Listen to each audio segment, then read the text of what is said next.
Hi everybody, my name is Robert Copeland, also known as the amazing, amusing, baffling, and befuddling Professor Presto Digitacious. Magician, musician, and generally nice guy. Thanks very much for checking out my little web video here. I'd like to share with you some of my favorite magic tricks, specifically a card trick that I like doing. Hold on, I'm sorry, allergies. Okay, that joke's actually a lot funnier if you're 6 years old. It's just one of these little squeakers. You know, they put these in dog toys and children's toys. But you know what? Besides being good for dog toys, you know what these are also good for? They make an excellent whoopee cushion for a gerbil. Okay, gerbils don't find that joke that funny either, but turns out a lot of hamsters do. Anyway, let me just show you this. This is a little trick I like doing, especially when I'm thirsty. Don't worry, moms and dads out there. It's just some carbonated grape juice. Kid-friendly show. Anyway, I did want to show you a card trick. Hold on, where am I? Hold on just a second. Don't go anywhere. I'll be right back.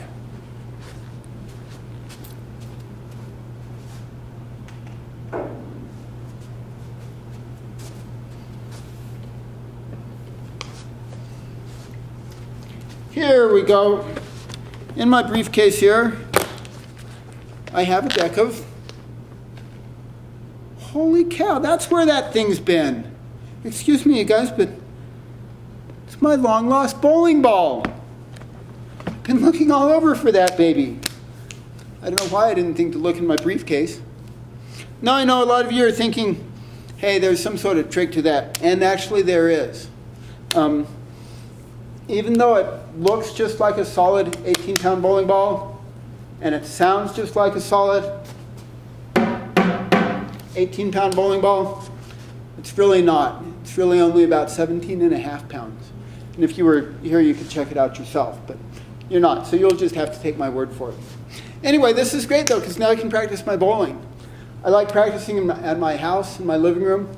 Makes my wife kind of nervous, though. She's always saying stuff like, Robert, be careful, or watch out what you're doing, Robert. You know, she acts like I'm an idiot, like I'm going to do something really stupid. But anyway, let me just put this over here. It's not a good sign. But don't worry about it. This is a borrowed studio anyway. It wasn't my stuff, so don't worry about it. Anyway, I've got a card trick for you. Got my card mat and a deck of playing cards. And first of all, I'd like to point out that I do use ordinary cards. These have ordinary backs, ordinary fronts, just an ordinary deck of specially marked, specially gimmicked, trick, magic playing cards. You can pick them up at any magic store. No, I'm just kidding. Actually, they really and truly are ordinary cards. And everything else you see here will either be sleight of hand or real magic, which happens to be the theme of this trick. For this is a trick that is a story trick about a gambler. Oops, about a gambler. I do that on purpose so you know this couldn't possibly be sleight of hand. Must be real magic. Anyway, gambler, it's the story about a gambler and a magician.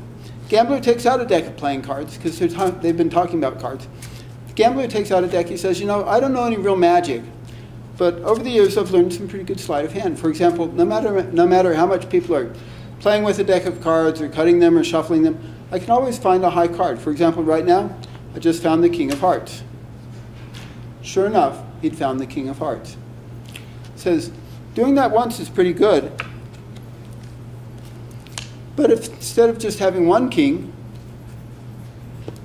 it'd be good if you had two kings. So I cut the cards, found the second king, the King of Clubs.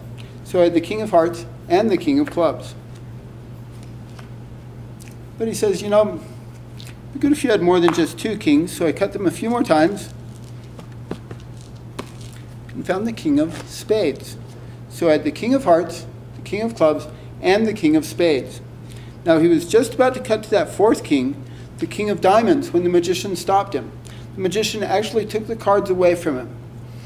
shuffled them up a bit. He says, you know, I understand why you would want to cut to a high card.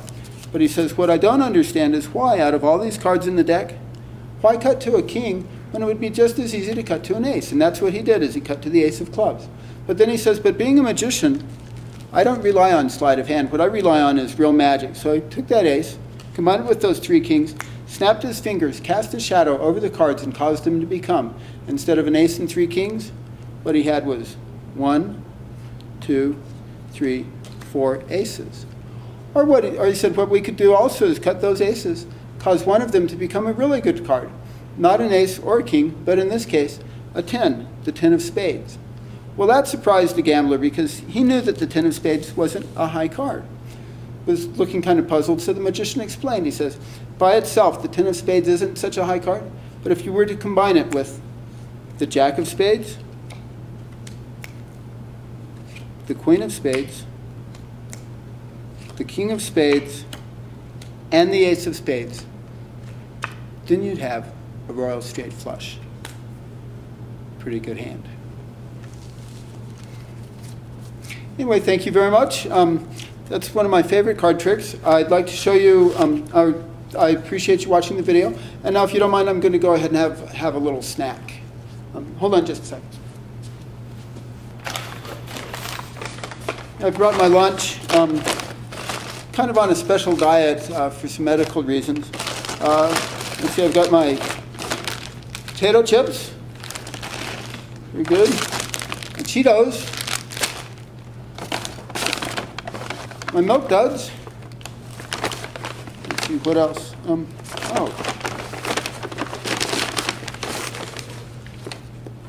a pesticide-free organic orange. Don't know what that's doing in there. Let's see, I've got a bag of chocolates. And then for dessert, I've got some marshmallows. And then for my drink over there, I've got a straw. I should have a straw. In here someplace. I don't have my straw. Yeah, I do.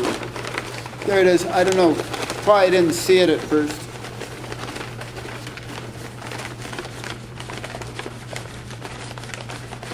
There it is.